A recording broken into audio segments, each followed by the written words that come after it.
She cooked his favorite meal for 6 hours. She bought a tiny baby jersey to surprise him with the news that would change their lives forever. But when he walked through that door, he was wearing another woman's perfume. And the words that came out of his mouth, they didn't just break her heart, they nearly killed her. I'm in love with someone else, and how do I even know that baby is mine? This is the story of Lillian Brooks, a woman who gave up everything for a man who gave her nothing but betrayal. A woman who was left pregnant, penniless, and publicly humiliated, while her husband celebrated with his mistress. Daddy, look at the sparkles. But here's what Jonathan Adams didn't Beautiful, know. isn't it, sweetie? He didn't marry a It victim, really captures he the married a light. phoenix. And by the end of this story, the woman he threw away, like garbage, would be worth $300 million. His mistress would be in handcuffs, and he would be sitting alone in an empty apartment, watching his own mother choose his ex-wife over him. This is not just a revenge story. This is a survival manual. This is proof that the woman they tried to destroy can become the woman who changes everything. Stay until the end, because the twist on page 17 of those divorce papers, you will never see it coming.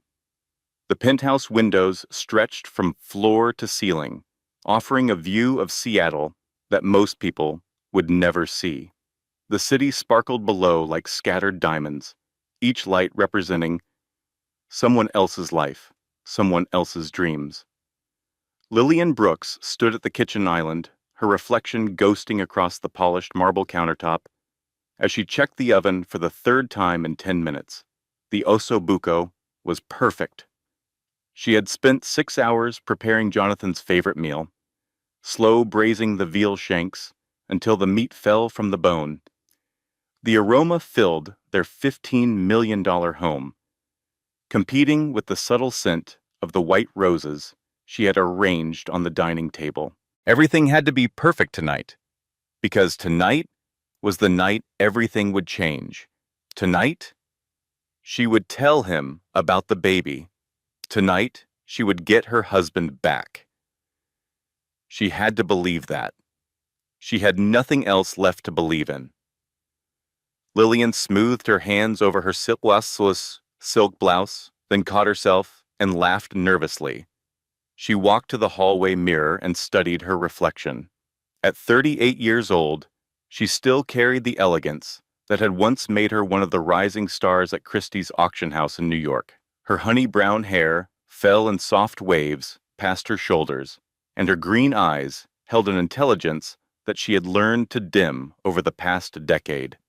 She had learned to make herself smaller, quieter, less threatening to a man whose ego bruised like overripe fruit. She had learned to laugh at jokes that were not funny, to agree with opinions she did not share, to apologize for things that were not her fault. She had learned to disappear, piece by piece, until she barely recognized the woman staring back at her. She had given up everything for this life, her career, her independence, her identity.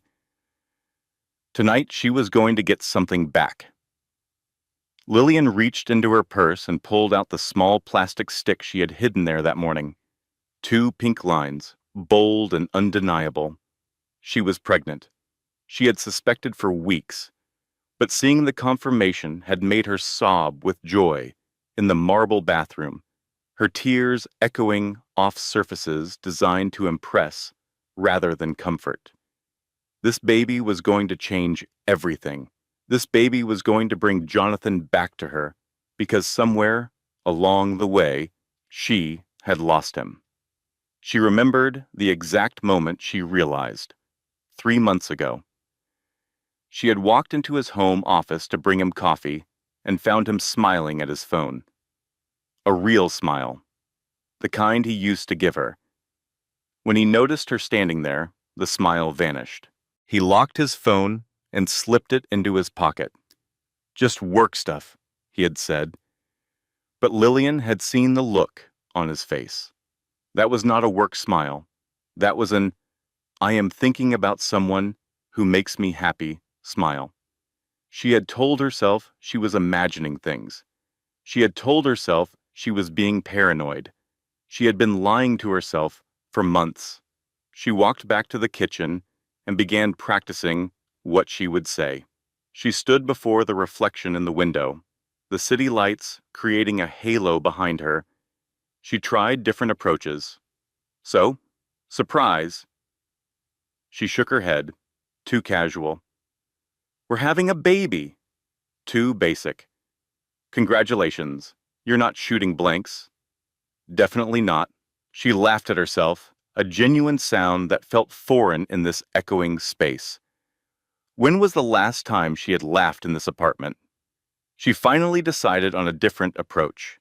She had bought a tiny Seattle Seahawks jersey, the smallest size they made, and placed it in an elegant gift box. She would give it to him after dinner.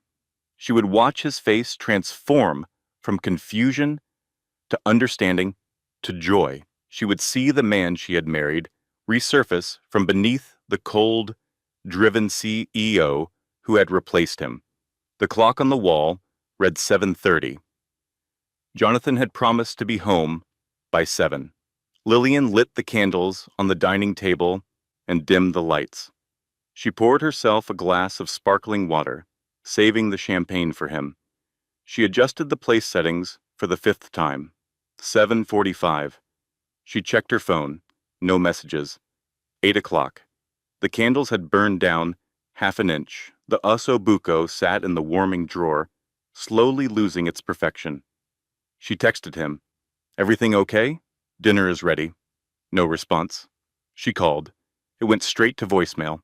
Her stomach began to knot. 8:30.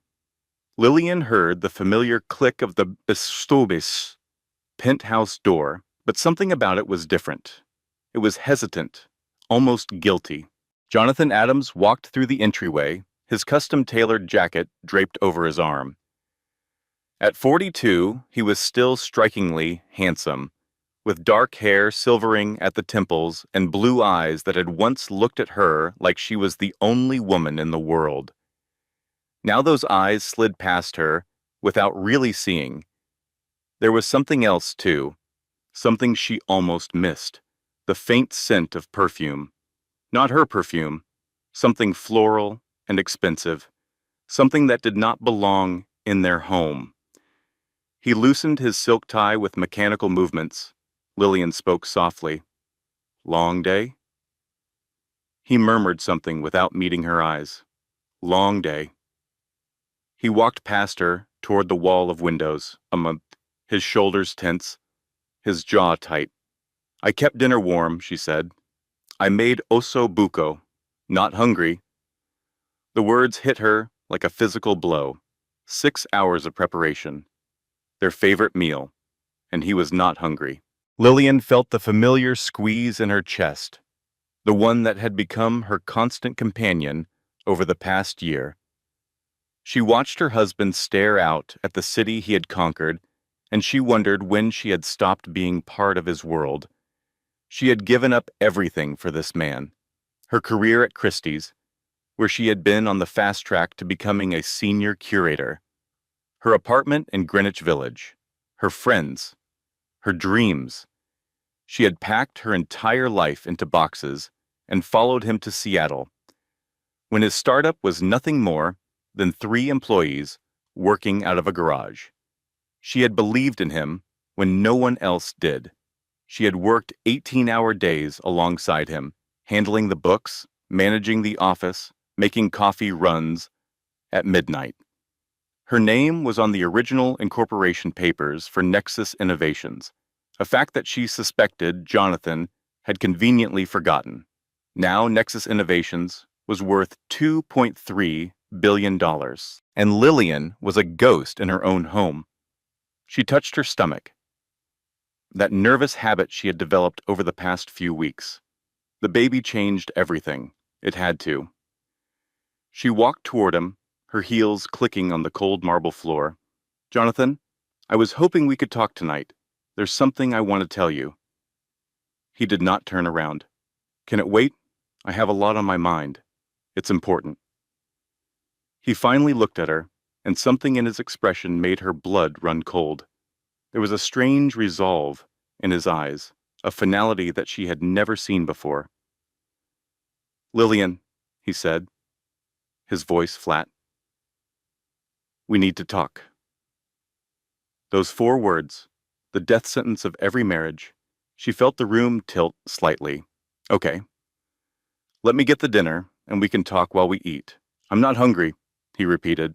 He walked to the bar and poured himself a scotch, his hand shaking slightly as he downed it in one gulp. Then he turned to face her.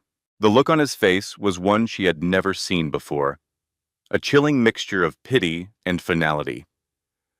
"I haven't been fair to you," he began, "for a long time now."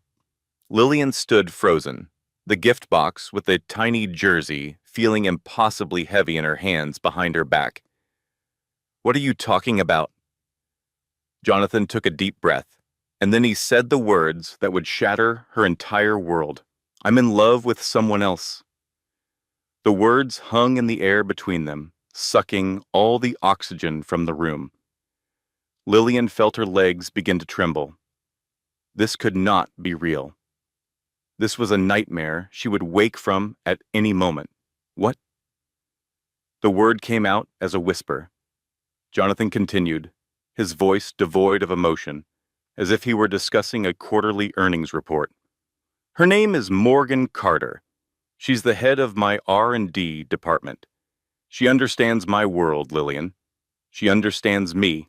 We've been seeing each other for 8 months. 8 months. 8 months of lies. 8 months of betrayal.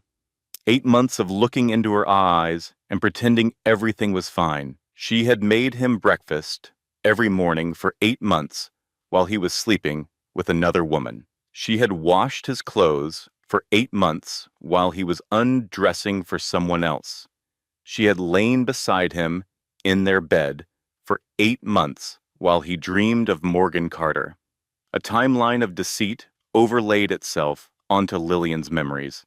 The late nights at the office, the business trips that seemed to multiply, the way he flinched when she tried to touch him, the emotional distance she had blamed on work stress. It all clicked into place with horrifying clarity. "No," she said, shaking her head. "No, Jonathan, you can't mean this." "I'm sorry, Lillian. I truly am." His voice firmed up, any flicker of regret extinguished by his decision. "But I can't live a lie anymore. I want a divorce." The word divorce hit her like a physical blow. Her legs gave out, and she sank onto one of their ridiculously expensive, uncomfortable designer sofas. The small gift box fell from her hands, landing on the plush rug with a soft thud. Jonathan's eyes flickered down to it, but his expression remained unchanged. "A divorce?" she echoed, her voice cracking. "Jonathan, we built this life together. I gave up everything for you." "I know," he said, and the calm acknowledgement was somehow worse than an argument. "And I'll make sure you're taken care of. You'll be very comfortable. My lawyer will be in touch." He spoke of their marriage, their decade of shared history, as if it were a severance package. 10 years, she had given him 10 years of her life, her 20s and half of her 30s, the years when she should have been building her career, having adventures, finding herself. She had given him everything, and he was offering her comfortable, a desperate, primal need to make him see, to make him understand what he was throwing away, surged through her. "You don't understand," she sobbed, her hands instinctively going to her stomach. "You can't do this, not now." She looked up at him, her eyes pleading. "Jonathan, I'm pregnant." For the first time, his mask of control cracked. Shock widened his eyes. "What?" "I'm pregnant," she repeated, her voice gaining a sliver of strength. "I was going to tell you tonight. That's what's in the box." He stared at her, then at her stomach, and then something ugly twisted his features, something suspicious and cold. "Pregnant? You're telling me this now?" He let out a short, incredulous laugh that held no humor. "Lillian, is this some kind of game? Are you trying to trap me?"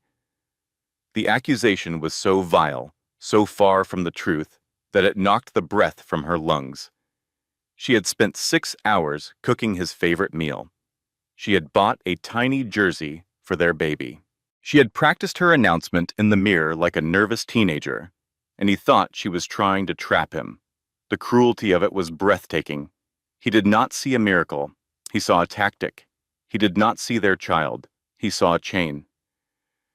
The love she thought was buried deep within him was not just buried, it was gone.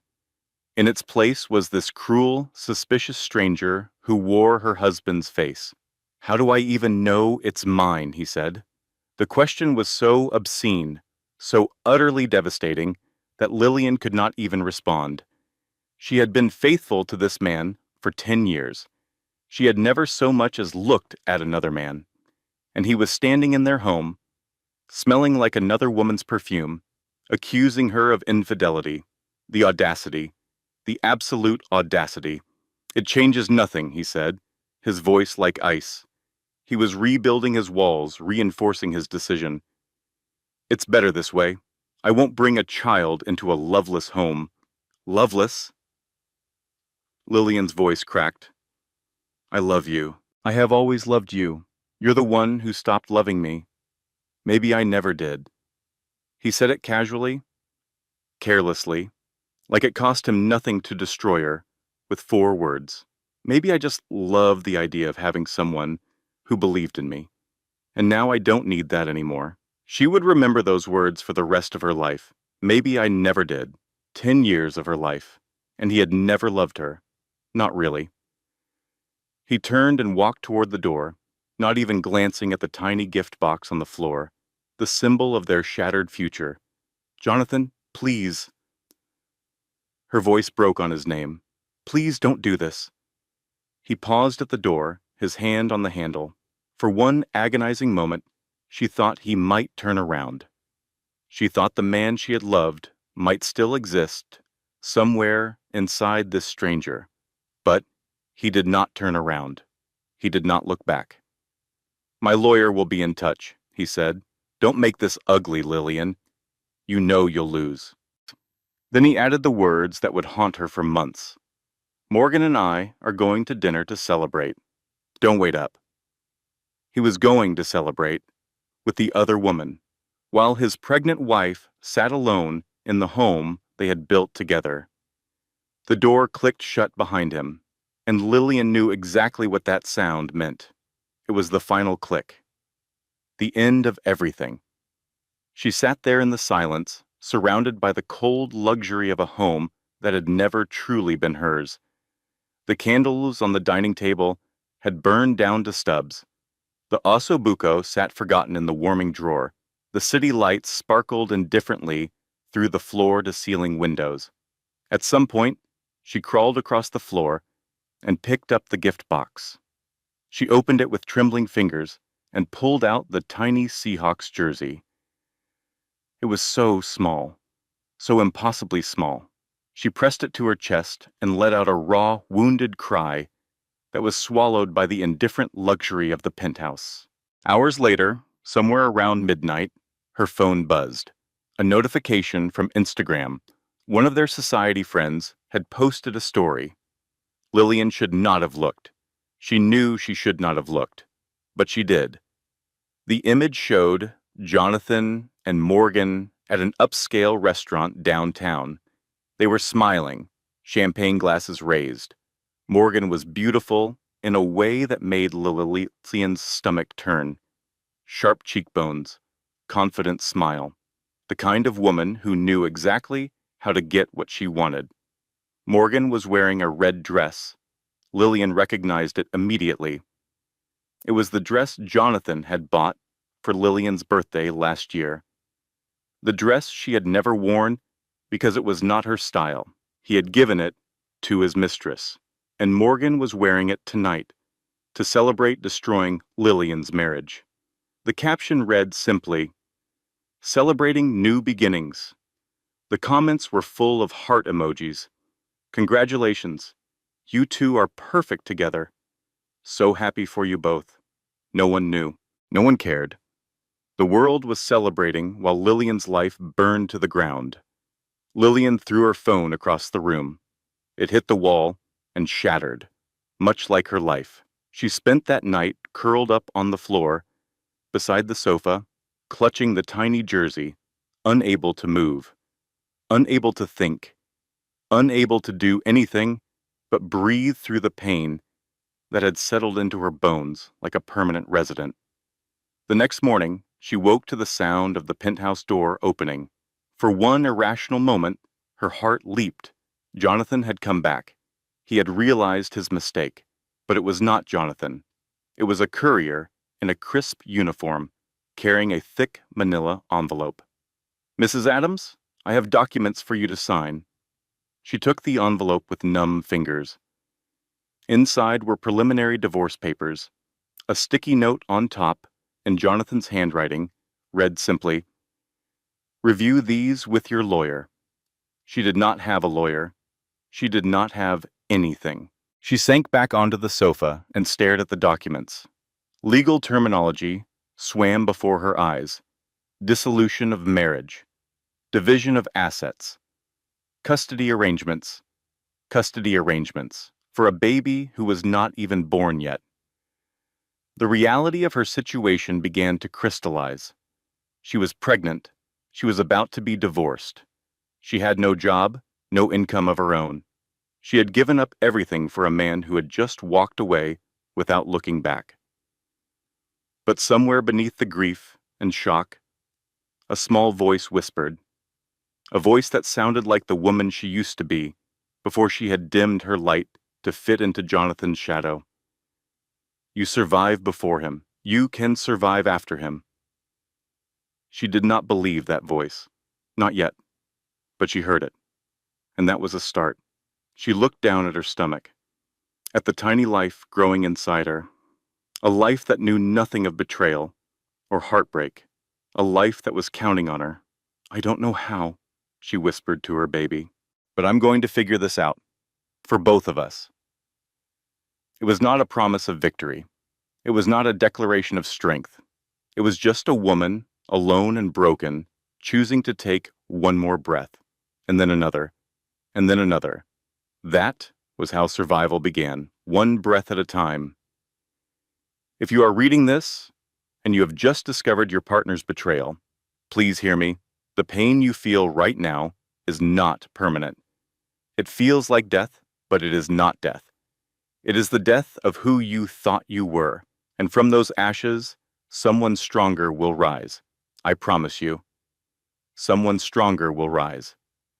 3 days after Jonathan walked out, Lillian stood in the checkout line at a grocery store, her basket filled with crackers and ginger ale, to combat the morning sickness that had become relentless. She had not eaten a real meal since the night of the osso buco. The smell of food made her sick. The thought of cooking in that empty penthouse made her sicker. But the baby needed nutrients, so she forced herself to the store. She swiped her credit card, declined. "I'm sorry," the cashier said, with an apologetic smile. "Would you like to try another card?" Lillian's face flushed. There must be some mistake. She tried again, declined. The people in line behind her shifted impatiently. A woman with a toddler on her hip let out an audible sigh. "Some of us have places to be," someone muttered. Lillian's cheeks burned. She could feel tears threatening to spill. Not here, not in front of these strangers, not over crackers and ginger ale. Lillian abandoned her basket and walked to her car on shaking legs. She pulled out her phone and logged into their joint bank account, the one where Jonathan deposited money each month for household expenses.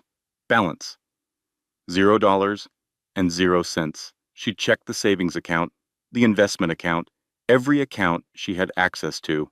All of them showed the same thing: zero, empty, gone. Jonathan had frozen all their assets pending the divorce. Every penny she might have used to survive had vanished overnight. He had not warned her. He had not given her time to prepare. He had simply erased her access to their money as easily as he had erased her from his life. She was carrying his child, and he had left her unable to buy crackers. Lillian sat in her car in the grocery store parking lot and took stock of her situation. She had $847 in a personal savings account she had kept from her days at Christie's. That was it, $847 to her name, a baby on the way, and no job. $847. That was less than the cost of the champagne Jonathan and Morgan had drunk to celebrate their new beginnings. She drove back to the penthouse in a daze. When she walked through the door, she found movers already there. Men in uniforms were packing Jonathan's home office, his clothes, his personal items. "What's happening?" she asked one of them. The man looked uncomfortable. "We were told to collect Mr. Adams' belongings, ma'am. He's relocating." Relocating. To Morgan's arms, no doubt. One of the movers was packing framed photos from the hallway, photos of their wedding, their honeymoon in Tuscany, their trip to Paris for their 5th anniversary. "Leave those," Lillian said. The mover shook his head apologetically. "Mr. Adams specifically requested all the frames. They're antique." He wanted the frames, not the memories, just the frames. That detail, more than anything else, broke something inside her. Lillian walked past them like a ghost and sat in the kitchen. She stared at her phone for a long time before finally making the call she knew she needed to make. Chloe Sullivan answered on the second ring. "Lil, what's wrong? You sound terrible." And then Lillian told her everything: the affair, the confession, the pregnancy he had called a trap, the empty bank accounts, the movers packing up what was left of her marriage. By the end, she was sobbing so hard she could barely breathe. "I'm coming over," Chloe said. "Do not move. Do not do anything. I'll be there in 30 minutes. Chloe made it in 20. She burst through the penthouse door like a force of nature, her red hair wild, her expression fierce. She was already in lawyer mode, even though her specialty was divorce law, and she had never imagined she would be representing her best friend. She found Lillian curled up on the sofa, the same spot where her world had ended 3 days ago. "Oh, honey," Chloe said, pulling her into a tight hug. "That absolute bastard, to do this to you, and now, when you're pregnant." The simple act of human contact broke something loose in Lillian. She collapsed into her friend's arms and sobbed until she had no tears left. When the storm finally passed, Chloe held her at arm's length and looked her dead in the eyes. "Okay? Operation Phoenix begins now. We're rising from these designer ashes." Lillian managed a weak laugh through her tears. "I don't even know where to start. First, you eat something. That baby needs food, even if you don't feel like it." Chloe marched to the kitchen and began rummaging through the refrigerator. "Second, we pack your things. Not his things. Not this furniture. Your things. The stuff that matters." "And then what?" Chloe's expression softened. "And then we find you a place to live. A real home. Not this museum. And then we figure out how to make Jonathan Adams pay for every tear you've shed in this godforsaken penthouse." Here is something they do not teach you. When you make yourself small to make someone else comfortable, they do not appreciate the sacrifice. They just start expecting it. They start believing they are entitled to your diminishment. And when you finally have nothing left to give, they act surprised that there is nothing left. Lillian had spent 10 years making herself smaller, quieter, less threatening to Jonathan's ego.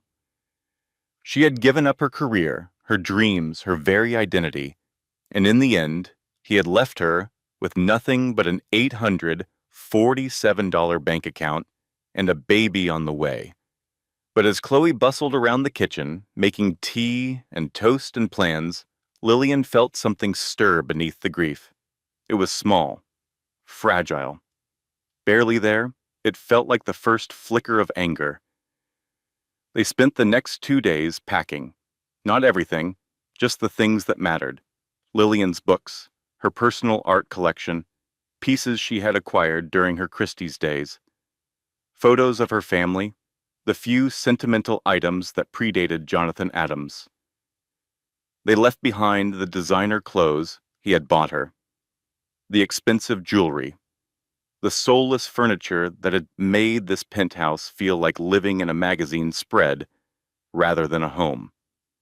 "You don't need any of this," Chloe stated, gesturing at the opulent living room. "This is his cage, not your home." With Chloe's help, Lillian found a small two-bedroom apartment in a quiet, tree-lined neighborhood miles away from the heartless glitter of downtown Seattle. It had old hardwood floors that creaked when you walked on them, big windows that let in the afternoon sun, a tiny kitchen with a gas stove that actually felt like a place where someone might cook a meal. It was modest, it was affordable, it was real. As Lillian signed the lease, using almost all of her emergency savings to cover the deposit, she felt the first flicker of agency she had experienced in a decade. She was terrified. She was pregnant and broke and facing an uncertain future. But she was no longer just a victim of Jonathan's choices. She was making her own.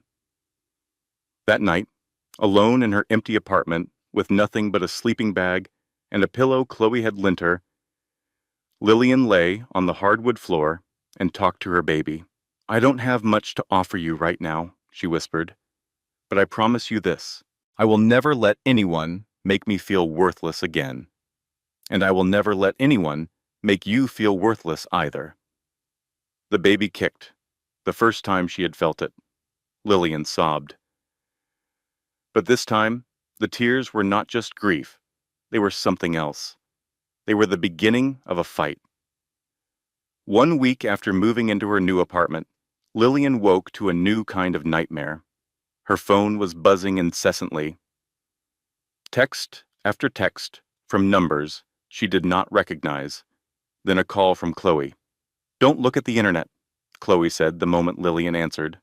"Whatever you do, do not look," which of course meant Lillian immediately looked. The headline on Seattle's most popular gossip blog made her stomach drop. "Tech Titan trades up." He's up Jonathan Adams's new love is as brilliant as she is beautiful. The article featured photos of Jonathan and Morgan house hunting, not just any house. A $20 million waterfront estate with floor-to-ceiling windows and a private dock. They were photographed holding hands, laughing, looking at each other like they had invented love. The article included a quote from an anonymous source close to the couple. "Jonathan has never been happier. Morgan brings out the best in him. His ex-wife was lovely, but she just didn't challenge him intellectually.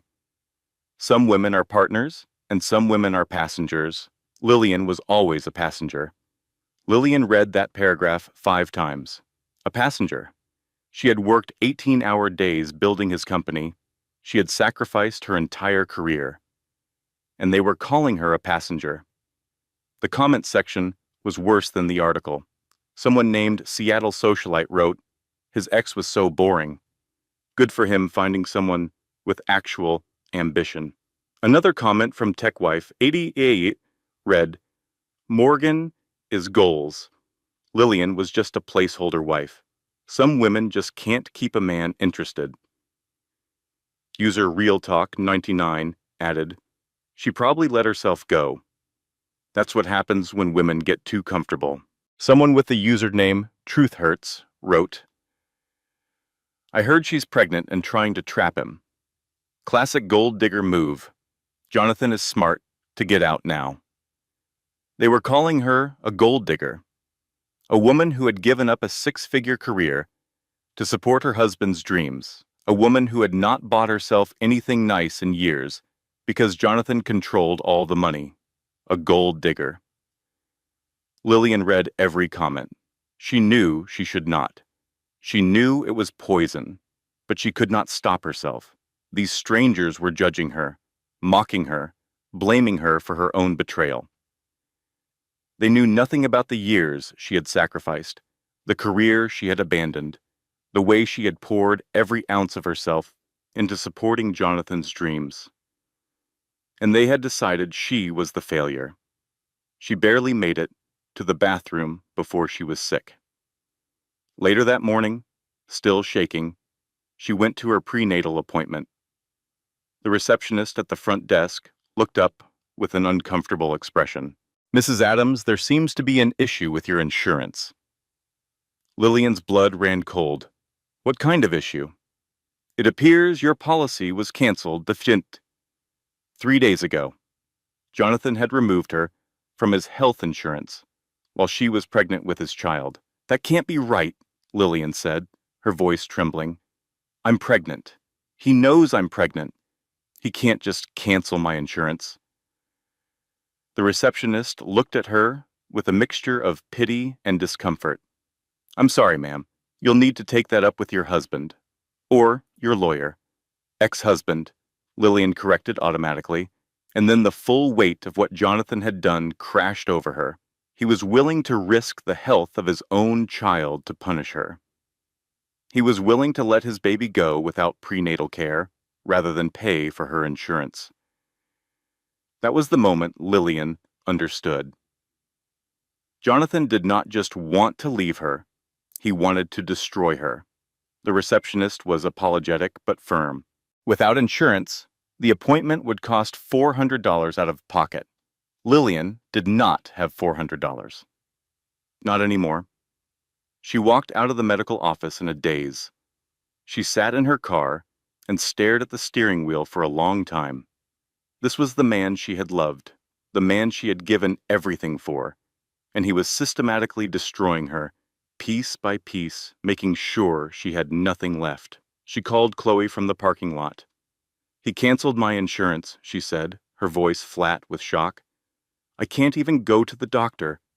The silence on the other end of the line was terrifying. Chloe was never silent. "I'm going to kill him," Chloe finally said. "I'm going to find him and I'm going to kill him, and no jury in the world will convict me." Despite everything, Lillian almost laughed. "Pretty sure that's against the law?" "So is what he's doing. Give me 24 hours. I'm going to find a way to fix this." True to her word, Chloe called back the next morning with a plan. She had found a women's health clinic that offered sliding scale fees based on income. She had also started reaching out to her network of divorce attorneys, looking for anyone who might take Lillian's case pro bono or on contingency. "We're going to fight him," Chloe said, "and we're going to win." Lillian wanted to believe her, but every day brought new humiliations. The society friends she and Jonathan had entertained for years stopped returning her calls. The charity boards she had sat on quietly removed her from their committees. The invitations to galas and fundraisers dried up overnight. One woman, Victoria Harrington, someone Lillian had considered a close friend, sent her a text that read, "I think it's best if we don't associate anymore. Jonathan and Morgan are hosting the spring gala, and I can't afford to be seen as taking sides. I'm sure you understand." She understood perfectly. She had been useful when she was Jonathan's wife. Now she was inconvenient. She had been erased from Seattle high society as efficiently as Jonathan had erased her from his life. One evening, as she sat alone in her small apartment eating soup from a can, she received a text from a number she did not recognize. The message read, "Thought you should see this." Attached was a photo of Jonathan and Morgan at some exclusive restaurant. Morgan was wearing a diamond necklace that Lillian recognized. It was from Tiffany's. Jonathan had bought it for their 5th anniversary. He had given his mistress a gift that was supposed to be hers. There was another photo, too. Morgan's hand on her stomach. The caption on her Instagram story read, "Some dreams are worth waiting for." Morgan was pretending to be pregnant. Or maybe she actually was. Either way, she was using it to mock Lillian. To replace her completely, Lillian threw her phone across the room. It bounced off the wall but did not break. Unlike her heart, it was apparently more resilient. Ladies, if you take nothing else from this story, please hear this. Always have a bank account in your own name. Always have money that no one else knows about. I do not care how happy you are. I do not care how much you trust your partner. Do it anyway, because the person you love today might not be the person you are dealing with tomorrow. Lillian had not done this. She had trusted Jonathan completely. She had merged her finances with his, let her own accounts dwindle, assumed that what was his was also hers. Now she was learning the hard way that assumption was the mother of devastation. But even in her darkest moments, when the loneliness pressed in from all sides and the future seemed impossibly bleak, she would feel the flutter of movement in her belly. Her baby, her reason to keep fighting. She started taking long walks through her new neighborhood. She discovered a small independent art gallery 2 blocks away, run by an older woman named Eleanor, who remembered Lillian's work from her Christie's days. "My goodness," Eleanor said, when Lillian wandered in one afternoon. "Lillian Brooks, I heard you had moved out here. Whatever happened to your career, dear? You had such a sharp eye." The question hurt, but it also reminded Lillian of who she used to be, before Jonathan, before she had made herself small to fit into his shadow. "Life happened," Lillian said simply, "but I'm trying to find my way back." Eleanor studied her for a long moment. "Well, if you ever want to do some consulting work, I could use someone with your expertise. It's not much, but it's honest work." It was the first good thing that had happened to Lillian in weeks. She accepted immediately. The work was a balm for her wounded soul.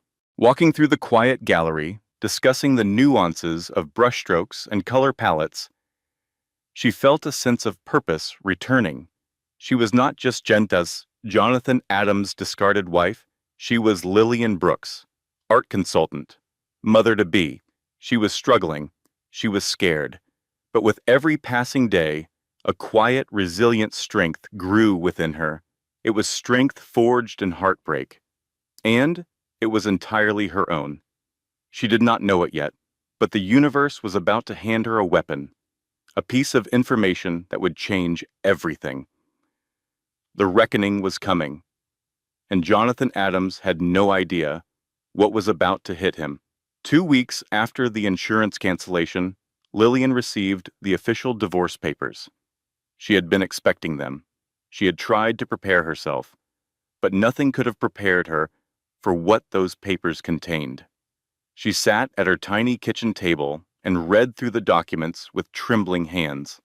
Jonathan's lawyers had been thorough. They had been ruthless. They had been creative in ways that made her blood run cold. According to the papers, Jonathan was claiming that Lillian had been emotionally absent throughout their marriage, that she had contributed nothing of value to his success, that she had been a drain on his resources rather than a partner in building his empire. He was offering her $50,000 total, no spousal support, no stake in Nexus Innovations, the company she had helped him build from nothing. $50,000 for 10 years of her life, for her career, for her dreams, for everything she had sacrificed. But that was not the worst part. The worst part was on page 17. Jonathan was suing for primary custody of their unborn child. The words swam before her eyes. She read them again, certain she must be misunderstanding. She was not misunderstanding. His lawyers argued that Lillian was financially unstable and therefore unsuitable to be the primary caregiver. They argued that she was showing signs of emotional distress that made her an unfit mother. And attached to the filing was a psychiatric evaluation that Lillian had never agreed to, never participated in. But there it was, pages of documentation about her mental state, photos of her crying in public, notes about her erratic behavior. Jonathan had hired someone to follow her, to photograph her at her lowest moments, to document her grief and use it against her. The private investigator had even photographed her through her apartment window, in her own home, in her own bathroom. There were photos of her crying in the shower, her body hunched over her pregnant belly, completely unaware she was being watched. The violation was so complete, so intimate, that Lillian felt physically sick. He had stolen her most private moments of grief and weaponized them against her. He was trying to take her baby. Lillian's hands shook so violently that she dropped the papers. They scattered across the floor, each page containing another piece of her destruction. She called Chloe. She could barely speak. "He's trying to take the baby," she managed. "He had me followed. He's saying I'm unfit." The sound Chloe made was almost inhuman. "I'll be there in 10 minutes. Don't touch anything else. Don't sign anything. Don't even breathe without me there." When Chloe arrived, she went through the papers with the cold precision of a surgeon examining a wound. "This is bad," she admitted. "But it's not hopeless. He's overreached. A judge will see through this. Will they?" Lillian's voice was hollow. "He has money. He has power. He has an army of lawyers. What do I have?" Chloe looked her dead in the eyes. "You have me, and I don't lose." Over the next few days, Chloe worked around the clock. She called in every favor she had accumulated in 15 years of practicing law. She found a loophole that Jonathan's lawyers had overlooked. Lillian's name was on the original incorporation papers for Nexus Innovations. She had been listed as a co-founder back when the company was 3 people working out of a garage. "You're entitled to 15% of the company," Chloe told her, triumph in her voice. "That's not $50,000, Lillian. That's $300 million, maybe more." For the first time in weeks, Lillian felt something other than despair. It felt dangerously like hope. They filed a countersuit. The media, always hungry for a scandal involving Seattle's tech elite, picked up the story immediately. The headline read, "Billionaire's wife fights back. He built his empire on my sacrifice." The comment section, which had been so cruel just weeks earlier, began to shift. Women started sharing their own stories. Women who had given up careers for ungrateful husbands. Women who had been left with nothing after decades of devotion. Women who saw themselves in Lillian. Someone started a fundraiser for her legal fees. It raised $200,000 in 3 days. The tide was turning. Jonathan, sensing the shift in public opinion, reached out through his lawyers. He wanted to talk. Maybe they could work something out without all this ugly litigation. Chloe was suspicious. "It's a trap. He's trying to buy time." But Lillian was exhausted. The stress was affecting her pregnancy. Her doctor had warned her about her blood pressure. "Maybe we should hear him out," she said. "Maybe there's a way to end this without destroying each other." Against her better judgment, Chloe agreed to a meeting. Jonathan came to Lillian's apartment on a Thursday evening. He looked different than she remembered. Older, tired. There were dark circles under his eyes. "Lillian," he said softly, "I made a mistake." She stood in her doorway, arms crossed. Which mistake would that be? There have been so many. "I never should have left the way I did. I never should have said those things about the baby." He ran his hand through his hair. "Morgan, she got into my head. She made me think things that weren't true." Lillian felt something stir in her chest. Something that felt dangerously like hope. "What are you saying?" "I'm saying maybe we don't need lawyers. Maybe we can figure this out ourselves. Work out an arrangement that's fair to both of us." For one weak moment, she considered it. The exhaustion of the past month pressed down on her. The idea of ending this war was almost unbearably tempting. Then her phone buzzed. A text from Chloe. The message read, "Don't trust him. Check the news now." Lillian's blood ran cold.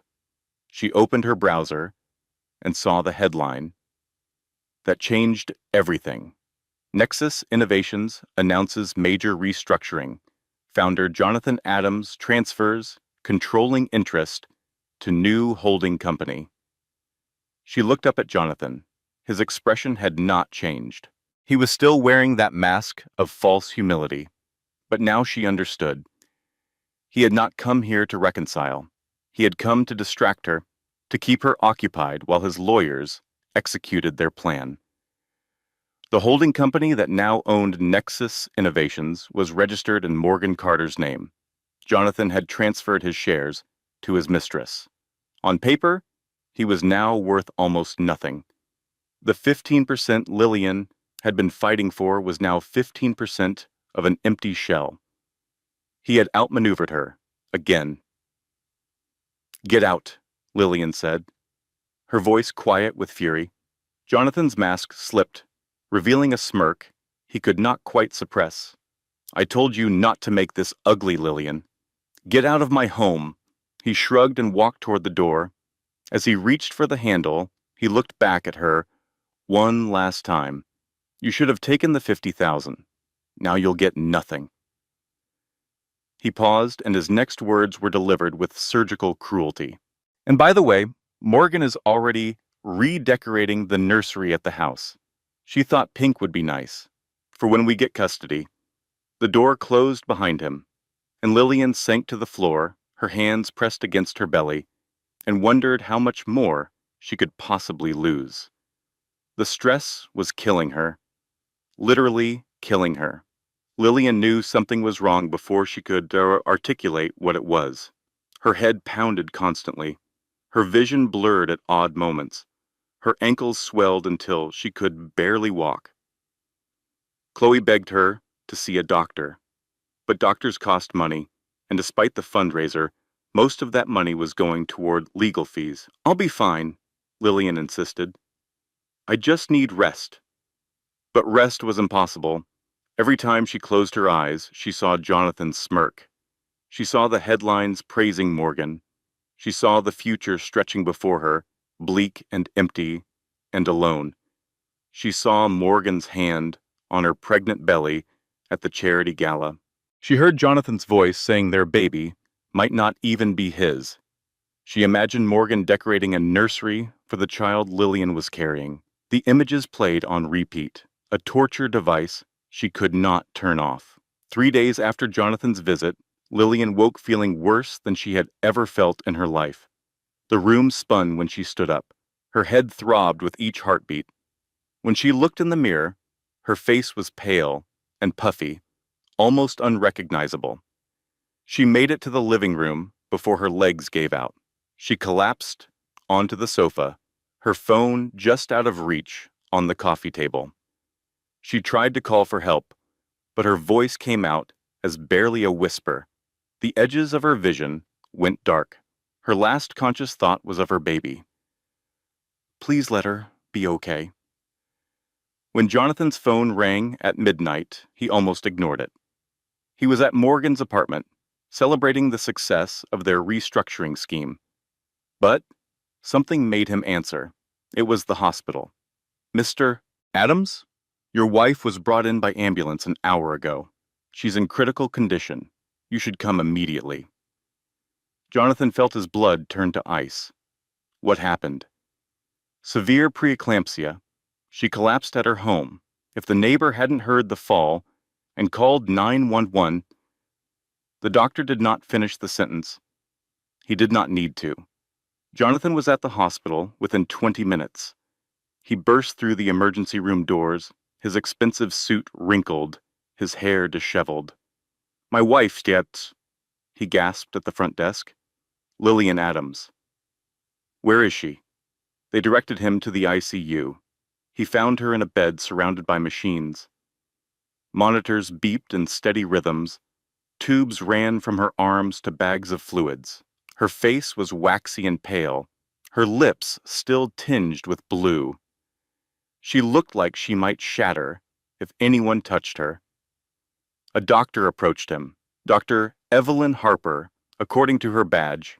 She was a woman in her 50s with kind eyes and a no-nonsense demeanor. "Mr. Adams? Is she going to be okay? The baby?" Dr. Harper's expression was carefully neutral. Your wife nearly died tonight. She was suffering from severe preeclampsia, made exponentially worse by extreme chronic stress and malnutrition. She paused, letting those words sink in. She was also severely dehydrated. It appears she hasn't been eating properly. Her blood work shows markers consistent with someone whose body has been in survival mode for weeks. Jonathan felt his stomach drop. But she'll recover? We had to perform an emergency cesarean section. Your daughter was born at 32 weeks. She's alive, but she's in the NICU. She'll need to stay there for at least several weeks. A daughter. He had a daughter. And Lillian? She hemorrhaged during the surgery. We nearly lost her on the table. Dr. Harper's gaze was pointed. Mr. Adams, I've been doing this for 25 years. I've seen cases like this before. Powerful men who destroy their wives slowly, then act surprised when they break. Jonathan opened his mouth to defend himself, but no words came out. Whatever is happening in your divorce, I want you to understand something, the doctor continued. The stress your wife has been under nearly killed her, and it nearly killed your daughter.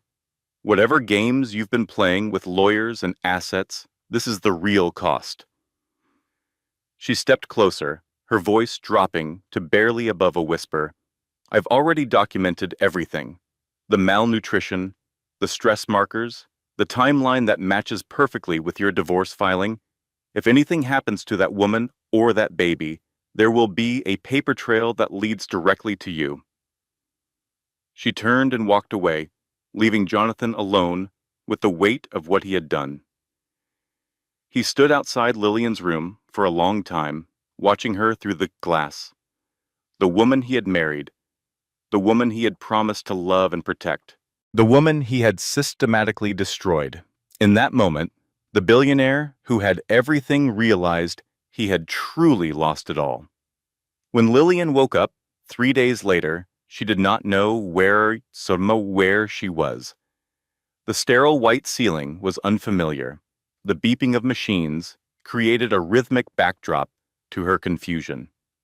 Then she remembered the collapse, the ambulance, the blur of doctors and nurses and bright lights. Her hands flew to her stomach. It was flat. Empty. My baby, she croaked. Where is my baby? A nurse appeared at her bedside, gentle hands pressing her back against the pillows.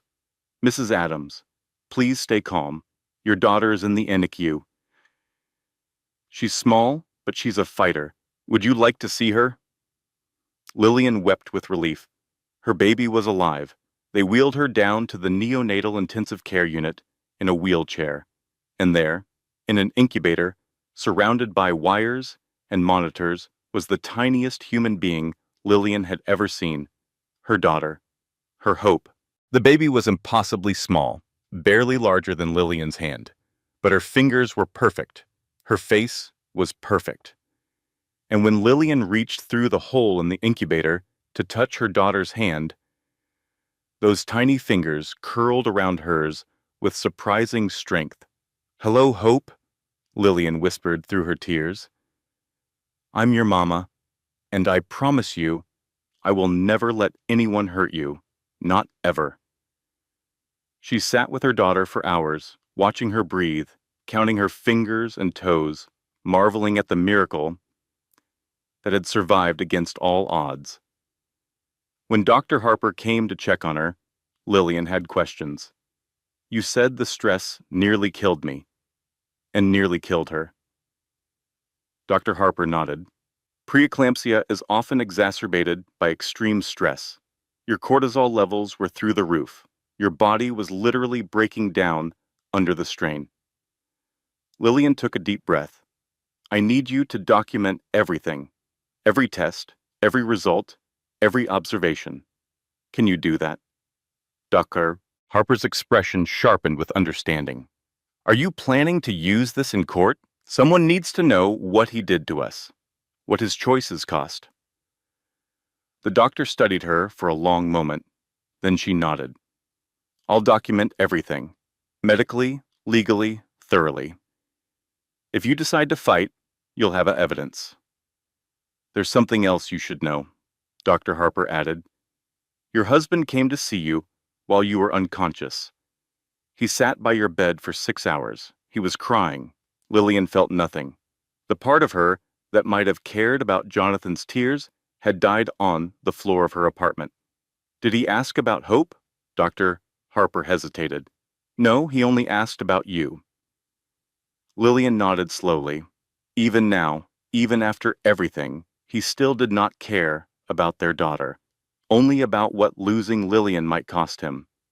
That knowledge hardened something inside her, something that would never soften again.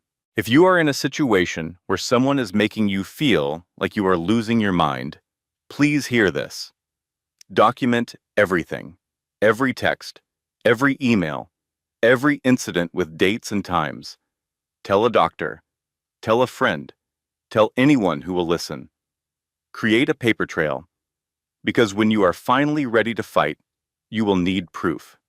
Your memory is not enough.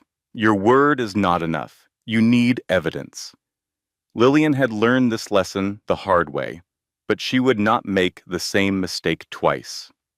With Dr. Harper's medical documentation in hand, Chloe built a new case. This was no longer just about divorce. This was about abuse. The media, which had been so eager to paint Lillian as a discarded wife, now had a new angle. The headlines were brutal for Jonathan.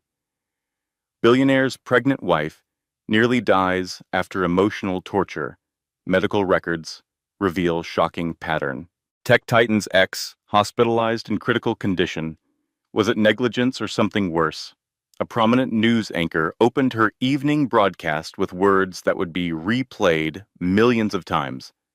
Tonight, we examine the case of Lillian Adams, a woman who almost died giving birth alone while her billionaire husband celebrated his corporate schemes with his mistress.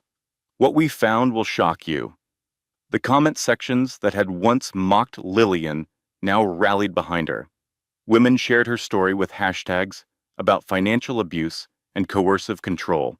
A celebrity with 10 million followers posted about the case, calling it a textbook example of how wealthy men weaponize the legal system against their wives.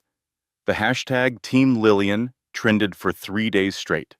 Women posted videos of themselves cutting up credit cards with their cheating exes' names on them. Divorce lawyers across the country reported a spike in consultations from women who said Lillian's story gave them courage. One video went viral. A woman with tears streaming down her face said, "I've been married to my own Jonathan for 15 years. I thought I was crazy. I thought I was the problem. Lillian showed me I'm not alone." That video was viewed 47 million times. Jonathan's investors got nervous. His board got nervous. 2 major clients pulled contracts worth hundreds of millions. His own mother released a statement distancing herself from her son. It read, "I raised Jonathan to be a man of honor. I do not recognize the person he has become. My heart breaks for Lillian and my granddaughter." Jonathan's mother. Choosing Lillian over her own son, the betrayal was complete.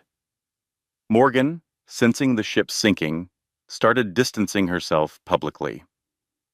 She was photographed at events without Jonathan. Sources close to her leaked quotes about how she had no idea about the divorce proceedings, how she was shocked by the allegations. But the public was not fooled. Someone dug up Morgan's Instagram history. They found photos she had posted from inside Jonathan and Lillian's home, taken while Lillian was still living there. Photos of Morgan lounging in Lillian's bed, using Lillian's towels, wearing Lillian's jewelry. The caption on one photo read, "Upgrade complete." That screenshot spread like wildfire. Morgan's carefully constructed image as an innocent bystander crumbled overnight. Jonathan, desperate to stop the bleeding, reached out through his lawyers with a new offer, $100 million. Shared custody of hope. Chloe presented the offer to Lillian in her hospital room. Hope was still in the NICU, but growing stronger every day. "This is more than we ever expected," Chloe said, her voice careful. "It's not everything he has, but it's enough to set you and Hope up for life." Lillian stared at the papers. $100 million. It was more money than she had ever imagined having, but shared custody. That meant Jonathan would have access to Hope. That meant her daughter would spend holidays with the man who had nearly killed them both. "I don't know," Lillian said. "Something feels wrong." Wrong how? Lillian could not explain it. It was a feeling in her gut, an instinct that had served her well during her years at Christie's, when she could spot a fake from across the room. "He gave up too easily. After everything he did to destroy me, why would he suddenly offer fair terms?" Chloe frowned. Maybe the bad press scared him. Maybe his board is forcing him to settle. Maybe. But Lillian was not convinced. Still, she was exhausted. Her body was still healing from the emergency surgery. Her daughter was still in the hospital. The idea of fighting for months or years more was almost unbearable. "Okay," she said finally. "I'll sign." They scheduled the signing for the following week. Jonathan would not be present, only lawyers. Lillian was relieved she would not have to face him. The night before the signing, Lillian was home alone in her apartment. Hope was strong enough to leave the NICU in a few days. Life was about to begin again. Her laptop chimed with an incoming email. The sender was anonymous, no name, no identifying information. The subject line read, "You need to see this before you sign anything." Lillian almost deleted it. She had received hundreds of messages since her story went public. Most of them supportive, some of them cruel. She had learned to ignore the noise, but something made her click. The email contained a single line of text. "Morgan Carter is not who she claims to be." Attached were 3 documents. The first was a financial record showing wire transfers from Nexus Innovations to offshore accounts in the Cayman Islands. $47 million over the past 3 years. The second was an internal communication between Morgan and an unknown associate, discussing the corporate restructuring. The language was damning. Morgan had not just accepted Jonathan's shares. She had manipulated him into giving them to her. She had been planning to liquidate the company assets and disappear. The email chain included a message that made Lillian's blood boil. Morgan had written, "Jay is so desperate to hurt his pregnant cow of a wife that he'll sign anything I put in front of him. Men are so predictable.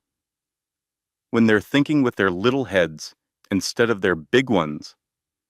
Morgan had not just stolen from Jonathan. She had mocked him while doing it. The third was a copy of Morgan's resignation letter, dated 1 week in the future. She was leaving the country.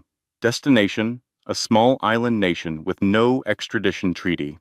Lillian read through the documents 3 times, her heart pounding. Morgan had not just been having an affair with Jonathan. She had been robbing him blind. And the holding company Jonathan had given her, she was using it to steal everything he owned. There was a final message at the bottom of the email. The sender wrote, "He deserves what she is doing to him, but you deserve to know the truth. Do with this what you will." Then a postscript. "I was Morgan's assistant for 2 years. I watched her destroy 3 other men before Jonathan. I'm done being silent." Lillian stared at the screen for a long time. She could sign the settlement tomorrow, take the $100 million, walk away, let Morgan and Jonathan destroy each other. Or she could use this information, blow up the deal, expose everyone. Option A was safe, option B was dangerous, but option A meant her daughter would grow up with a father who had never faced consequences for his actions. It meant Morgan would escape with $47 million and a smirk. Lillian thought about Hope about the tiny fighter who had survived against all odds, about the kind of mother she wanted to be, about the kind of world she wanted her daughter to inherit. She picked up her phone and called Chloe. I'm not signing tomorrow. What? Lillian, we've been working toward this for months. I know, but I just received some information that changes everything. Lillian took a deep breath. Morgan has been embezzling from Nexus, $47 million. She's planning to leave the country. The silence on the other end was deafening. Finally, Chloe spoke. Where did you get this information? Anonymous source, but the documents look legitimate. Another long pause. If this is real, we're not just talking about your divorce anymore. We're talking about federal crimes, wire fraud, embezzlement, maybe even money laundering. I know. This could get dangerous, Lil. These are powerful people with a lot to lose. I know that too. So what do you want to do? Lillian looked at the photograph she had taped to her refrigerator. Hope. 2 weeks old, finally off the ventilator, her tiny face peaceful in sleep. I want them both to face what they've done, not just to me, to everyone they've hurt. She paused. I don't want the settlement money. I want justice. Chloe was quiet for a moment. Then she laughed, a sound of disbelieving admiration. Girl, you've got more steel in your spine than I ever gave you credit for. Okay? Let's burn it all down. If you ever receive information that seems too good to be true, verify it before you act. Check sources, consult experts, protect yourself legally, but do not ignore your instincts when they tell you something is wrong. The universe sometimes sends help in unexpected ways. Be ready to receive it. Lillian did not sign the settlement. Instead, she called Jonathan directly. He answered on the third ring, his voice suspicious. Lillian, what's going on? My lawyer said you canceled the signing. We need to meet, in person, tomorrow. Why would I agree to that? Lillian kept her voice calm.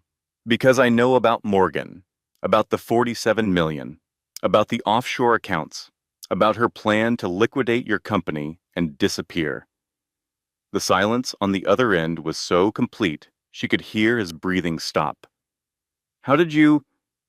He trailed off. Meet me tomorrow, noon, the coffee shop on Maple Street. She paused. Come alone, or I send everything to the FBI tonight. She hung up before he could respond. That night, Jonathan did something he had not done since childhood. He cried. Not for Lillian, not for Hope, for himself. For the empire he had built, and the woman who had stolen it from under his nose while he was too busy destroying his family to notice. He called Morgan. She did not answer. He called again. Voicemail. He drove to her apartment. The doorman told him she had checked out that morning. No forwarding address. Jonathan Adams, billionaire, genius, master of the universe, stood on the sidewalk at 2 a.m. and realized he had been played like a fiddle by everyone around him. Jonathan arrived at the coffee shop 10 minutes early. He looked like a man who had not slept in days. His suit was wrinkled. His eyes were bloodshot. The arrogant swagger that had once defined him was completely gone. His hands were shaking. The mighty Jonathan Adams, who had made grown men cry in boardrooms, could not keep his hands steady enough to hold a coffee cup. Lillian was already there, waiting in a booth near the back. She had Hope with her, the baby sleeping peacefully in a carrier beside her. Jonathan's eyes went to his daughter immediately. Something cracked in his expression. Can I... He gestured toward the baby. No, Lillian said flatly. Sit down. He sat. For a long moment, Lillian just looked at him. This man who had once made her feel like the luckiest woman in the world.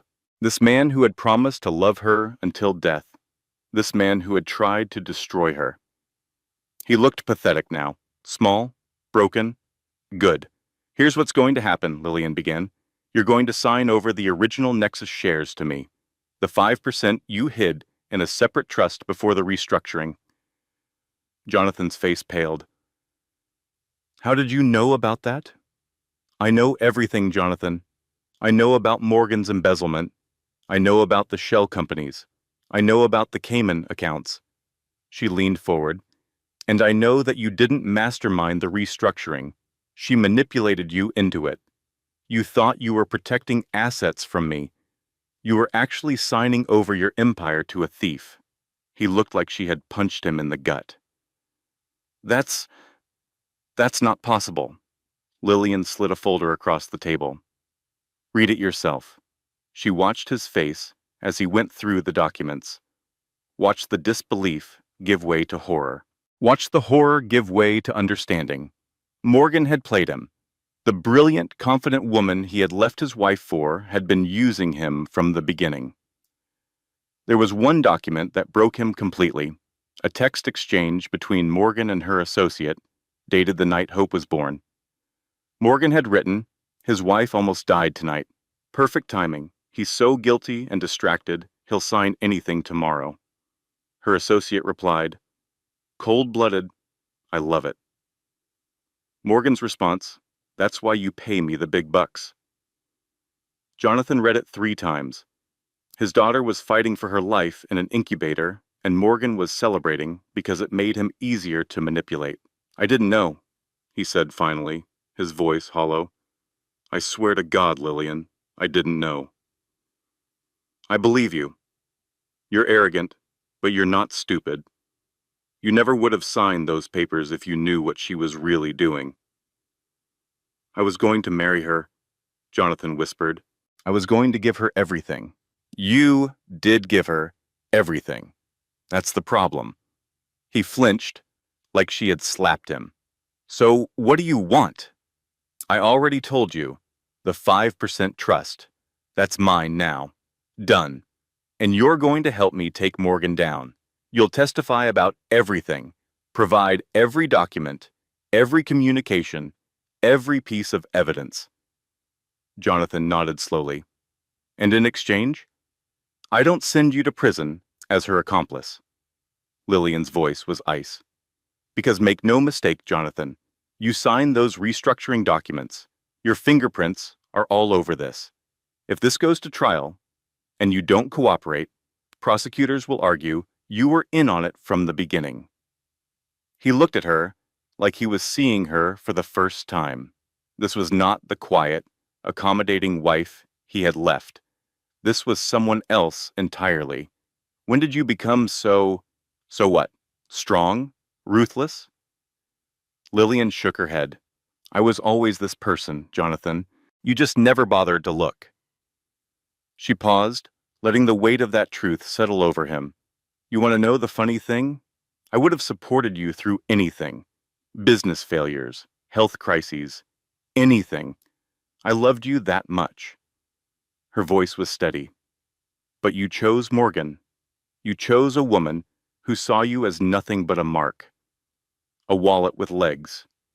A stepping stone to her next score." Jonathan's eyes filled with tears. "Lillian, I am so sorry. I know those words mean nothing, but I am so deeply, profoundly sorry. You're right." Lillian's expression did not change. "Those words mean nothing." He had no response to that. They sat in silence for a moment. Then Jonathan reached into his jacket and pulled out a pen. "Where do I sign?" Lillian pushed the documents across the table. She watched him sign over 5% of his life's work. 5% that was worth more than the $100 million he had offered her in settlement. As his pen moved across the paper, Lillian felt something she had not expected. Not triumph, not satisfaction, just peace. This was not revenge. This was balance. This was the universe correcting a wrong. As he finished the last signature, Lillian spoke again. "One more thing." He looked up. "Her name is Hope. Hope Lillian Brooks, not Adams." She met his eyes without flinching. "She will never carry your name." Jonathan's face crumbled, but he nodded. Hope, he repeated softly. It's beautiful. It is, and she is, and you've almost killed us both. Lillian gathered the signed documents and stood. Your lawyer will hear from mine about visitation arrangements, supervised, every other weekend. Miss a single visit, and I go back to court. She paused at the edge of the booth. One last thing, Jonathan. I want you to remember something every time you see our daughter. He looked up at her. I won, not because I had more money or better lawyers or more power. I won because I refused to stay broken. I won because I documented everything. I won because I trusted my instincts when everyone told me to give up. She picked up Hope's carrier. And I want you to remember that the woman you threw away, like garbage, is the one who just saved you from going to prison. Think about that the next time you're tempted to underestimate someone. She picked up Hope's carrier and walked out of the coffee shop without looking back. Behind her, Jonathan Adams sat alone in a booth, surrounded by the ruins of his own choices, and wept. The barista, who had been watching the whole exchange, took out her phone and texted her sister. You won't believe what I just witnessed. Remember that billionaire divorce everyone's been talking about? His ex-wife just destroyed him. It was the most satisfying thing I've ever seen. Within hours, that text became a viral tweet. Team Lillian trended again. The reckoning was just beginning. With Jonathan's cooperation, the case against Morgan came together quickly. Chloe had contacts at the FBI who were very interested in $47 million of embezzlement. They had been investigating offshore money laundering for years, and Morgan's operation fit perfectly into a larger case they were building. But Lillian did not want Morgan to be arrested in some quiet, dignified manner. She wanted her to know exactly who had brought her down. She wanted Morgan to look into her eyes and see the woman she had underestimated, the woman she had called a pregnant cow, the woman whose bed she had slept in, and whose jewelry she had worn, and whose life she had tried to steal. Lillian wanted Morgan to know that the victim had become the executioner. She arranged a meeting. The message she sent to Morgan was simple. I think we should talk, woman to woman. I have a settlement proposal I want to discuss in person. Morgan, arrogant to the end, agreed. She even responded with a condescending message. I'm glad you're finally being reasonable. Some women just aren't cut out for drama. See you there, sweetie. Sweetie, Morgan had called her sweetie. Lillian smiled when she read it. She saved the message. She would enjoy showing it to Morgan later. They met at an upscale restaurant downtown. The kind of place where deals were made and broken over martinis and steak. Morgan arrived looking stunning. She was wearing designer clothes, her hair perfectly styled, her makeup flawless. She looked like a woman who had won. Lillian wore a simple black dress. She looked like a woman who had been through hell and survived.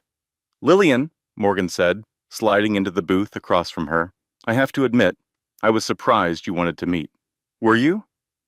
Most women in your situation would be hiding, licking their wounds, not reaching out to their husband's mistress. Ex-husband, Lillian corrected. And you're not his mistress anymore, are you? From what I hear, you're barely even speaking to him. Morgan's smile flickered. Jonathan and I have had some differences of opinion. Business matters. $47 million worth of differences? The smile vanished entirely. I'm sorry? Lillian reached into her bag and pulled out a folder. She slid it across the table. $47 million. Funneled from Nexus Innovations to offshore accounts in the Caymans over 3 years. 3 shell companies used to launder the transfers. She paused. Did I miss anything?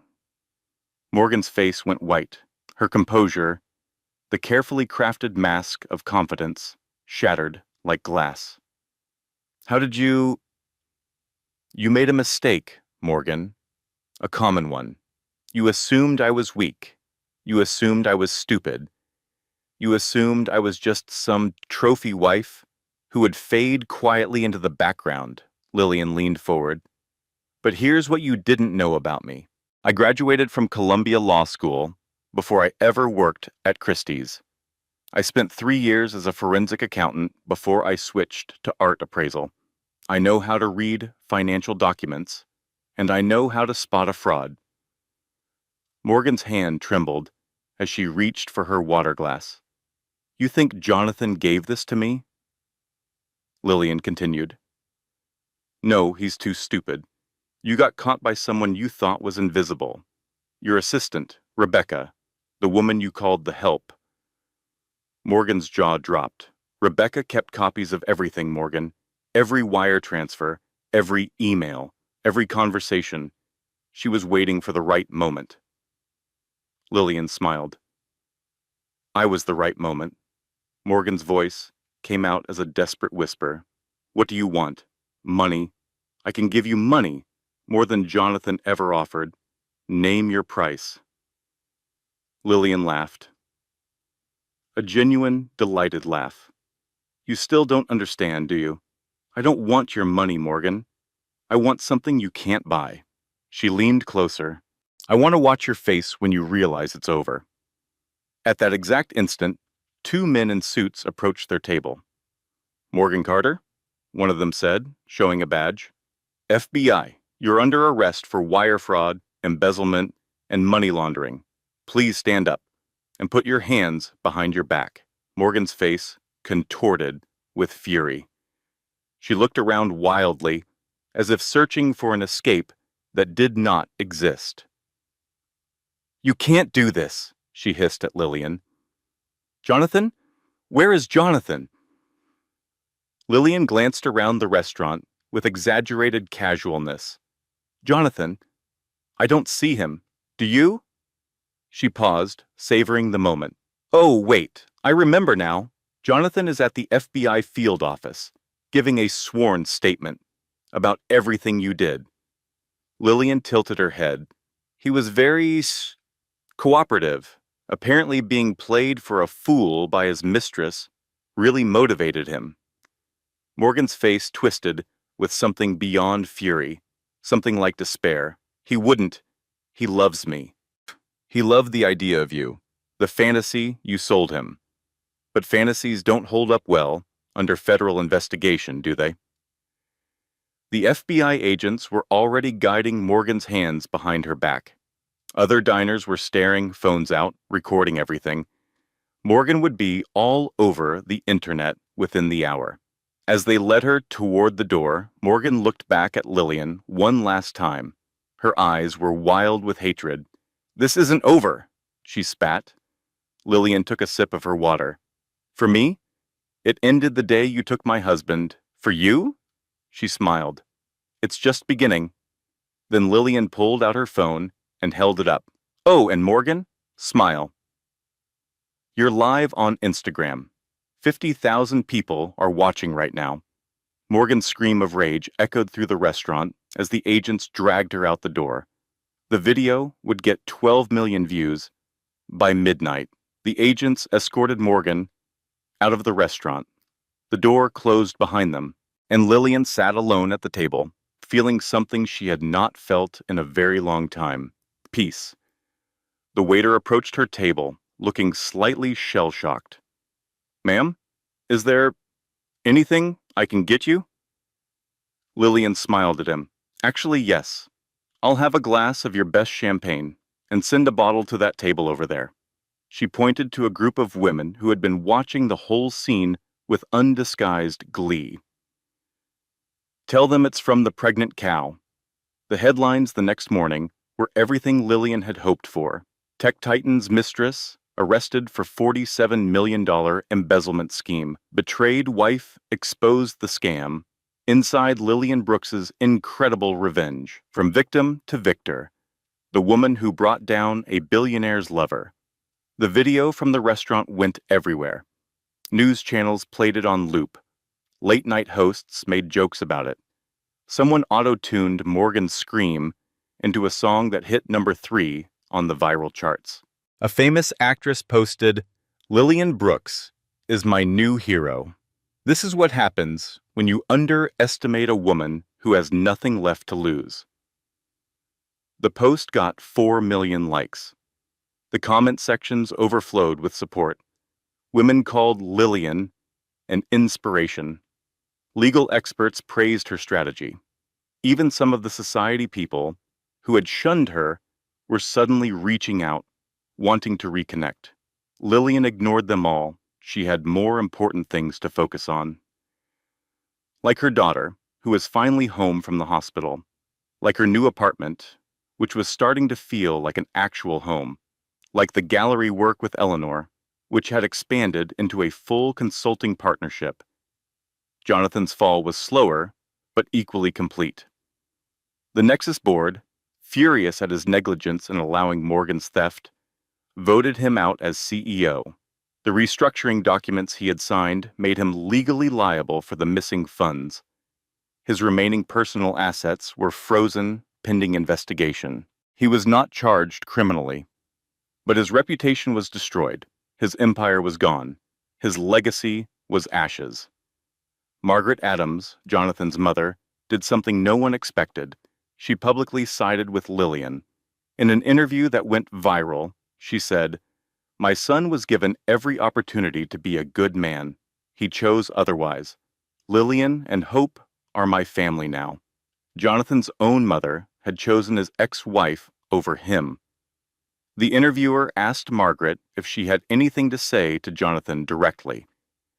Margaret looked into the camera with eyes that held decades of disappointment. "I would tell him what I told his father when he left us. You don't get to destroy people and then complain when they refuse to be destroyed. Lillian survived you. Hope survived you. I survived your father." She paused. The Adams men seem to think the world owes them forgiveness. It does not. Jonathan, watching from his empty apartment, turned off the television and sat in the dark for a very long time. The cycle was complete. Jonathan's father had abandoned him as a child. Now his mother had chosen someone else. Lillian almost felt sorry for him. Almost. If you are rebuilding your life after betrayal, please remember this. The best revenge is not destruction. The best revenge is transformation. Become someone they cannot ignore. Become someone they will regret losing. Become someone who does not need their apology to be whole. 2 years later, Lillian stood in the center of a packed gallery, surrounded by people who had come to celebrate her. The exhibition was called Resilience. It featured works from emerging artists, all of them women, all of them survivors of various forms of trauma. The paintings and sculptures told stories of loss and recovery, of breaking and healing, of falling apart and putting yourself back together. It was Lillian's first solo curated show since leaving Christie's a decade ago, and it was already being called the most important art event of the Seattle season. The centerpiece of the exhibition was a sculpture called Phoenix. It depicted a woman, made entirely of broken mirror shards, her arms raised toward the sky, light refracting through her fractured body, and casting rainbows across the walls. The artist was a woman named Sarah, who had escaped a 15-year marriage to a man who had convinced her she was worthless. The Brooks Foundation had paid for her art supplies, for her therapy, for her new apartment. Now Sarah's work was being valued at $300,000. That was what healing looked like. That was what Lillian had built. She wore a simple green dress that brought out her eyes. Her hair was shorter now, more practical for chasing after a toddler. The shadows that had haunted her face 2 years ago were gone, but replaced by a quiet confidence that came from knowing exactly who she was. Hope, now 2 years old, toddled through the gallery in a tiny dress, holding the hand of Daniel Westbrook. Daniel had come into Lillian's life 6 months after the divorce was finalized. He was an architect who specialized in sustainable design, a widower with a 9-year-old daughter named Emma. A quiet, steady man who listened more than he spoke and never once tried to fix Lillian or save her or complete her. He had simply believed in her from the very first day they met. Their first date had been a disaster. Hope had a fever. Lillian showed up late, exhausted, with spit up on her shoulder. She had apologized profusely and offered to reschedule. Daniel had looked at her with those calm brown eyes and said, "You're here. Your daughter needed you, and you still came. That tells me everything I need to know about who you are." Then he had offered to bring dinner to her apartment instead, so she could take care of Hope while they talked. That was the moment Lillian knew. This was a man who saw her, all of her, the mess and the strength and the exhaustion and the hope, and he wanted all of it. Lillian watched him now, patiently following Hope as she pointed at every painting, asking questions in her limited vocabulary. He answered each one seriously, as if the thoughts of a 2-year-old were the most important things in the world. He looked up and caught Lillian's eye. He smiled, and she smiled back, and something warm bloomed in her chest. This was not the life she had planned. It was better. A journalist approached her, notepad in hand. "Ms. Brooks, this exhibition is incredible. The response has been overwhelming. Do you have a moment for a few questions?" Lillian nodded. "Of course. Your story has inspired millions of women. What would you say to someone who's going through what you went through? Someone who feels trapped?" Lillian considered the question carefully. "I would say, the person you were before they broke you, she's still there. She's been waiting, and when you're ready to fight, she'll be the one swinging the sword." The journalist scribbled furiously. "That's beautiful. Anything else?"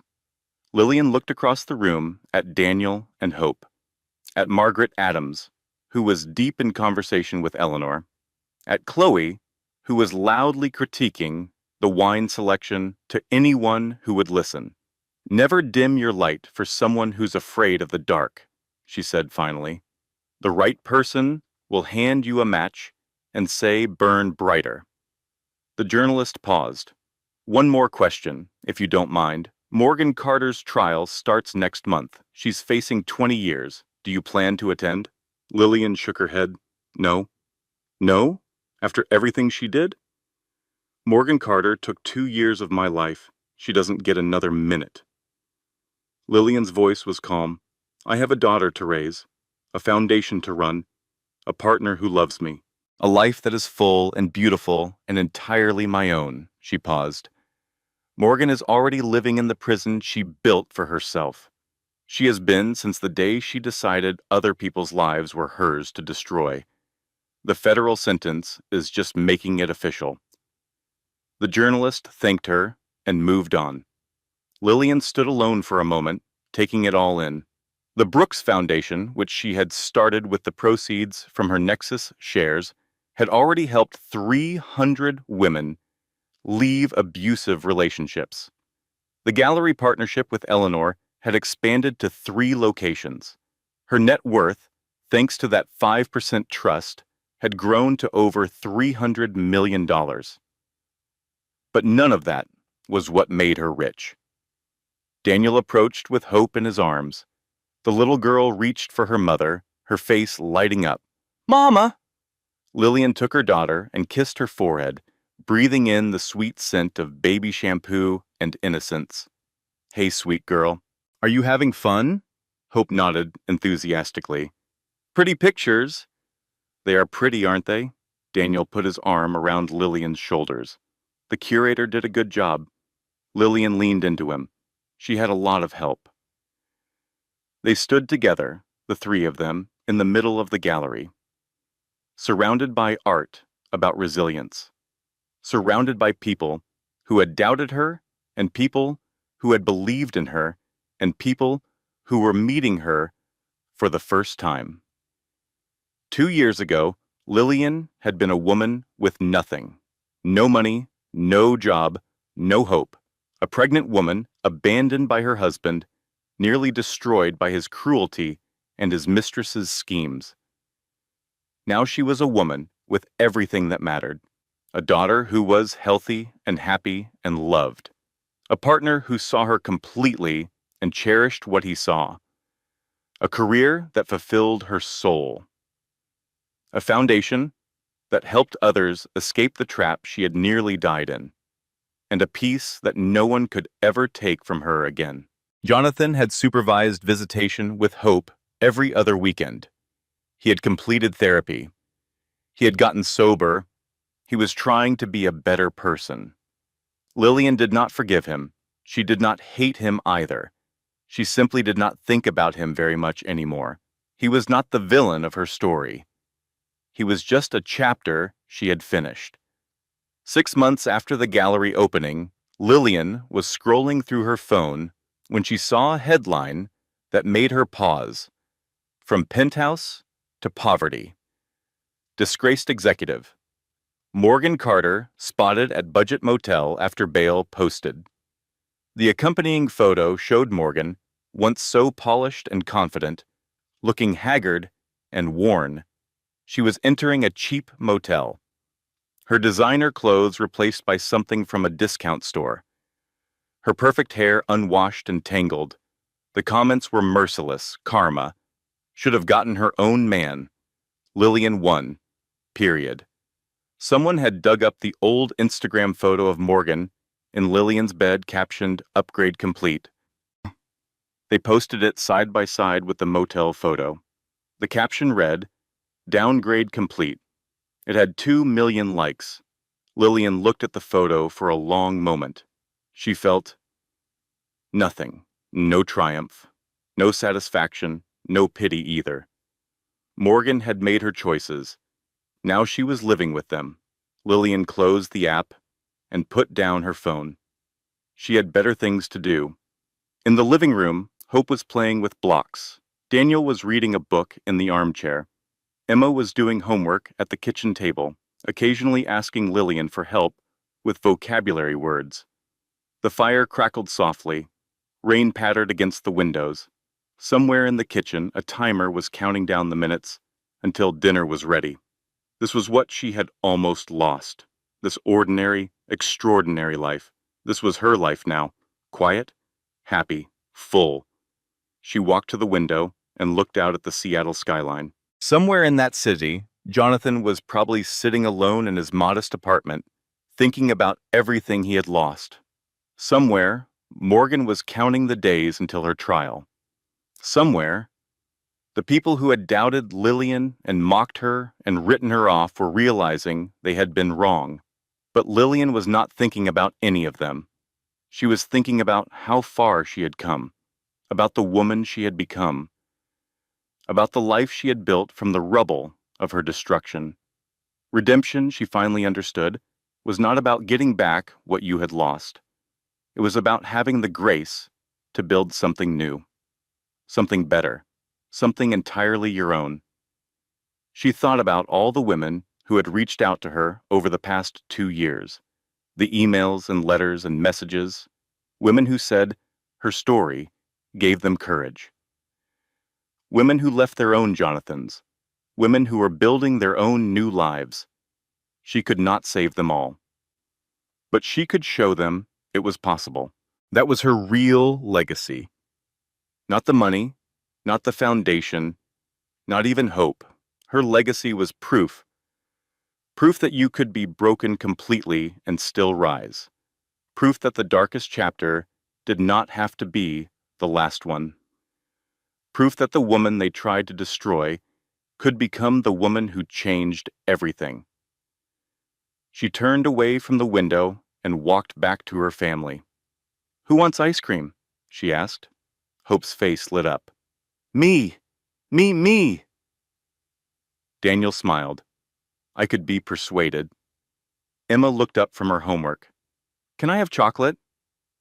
Lillian laughed, a real laugh, the kind that came from somewhere deep inside, from a place that had once been hollow and was now completely full. "Chocolate for everyone," she said, and they went out together into the evening light, leaving the past exactly where it belonged, behind them. And that, my friends, is the story of Lillian Brooks. But this story was never really about Lillian. It was about you. Maybe you're watching this right now, and you see yourself in her. Maybe you've made yourself smaller to make someone else comfortable. Maybe you've given up pieces of yourself for someone who never appreciated the sacrifice. Maybe you're sitting in your own gilded cage, wondering if this is all there is. I want you to hear something. The person you were before they broke you, she's still there, she's been waiting, and when you're ready to fight, she'll be the one swinging the sword. Here are the lessons Lillian learned the hard way so you don't have to. Document everything, every text, every email, every incident with dates and times. Your memory is not enough. Your word is not enough. You need evidence. Always have money in your own name. I don't care how happy you are. I don't care how much you trust your partner. Do it anyway. And never, ever dim your light for someone who's afraid of the dark. The right person will hand you a match and say, burn brighter. If this story gave you hope, if it made you feel less alone, if it reminded you of your own strength, then do me a small favor. Hit that subscribe button. Not for me. For the woman who needs to hear this story next. She's out there right now, scrolling through her phone at 2 in the morning, wondering if she's crazy, wondering if she's the problem, wondering if she'll ever be okay again. Your subscribe, your like, your share might be the reason she finds this video. And this video might be the reason she finally finds the courage to leave. So, subscribe. Leave a comment telling me your story. Share this with a friend who needs to hear it. And remember, your darkest chapter does not have to be your last one. Your comeback is going to be legendary. I'll see you in the next story.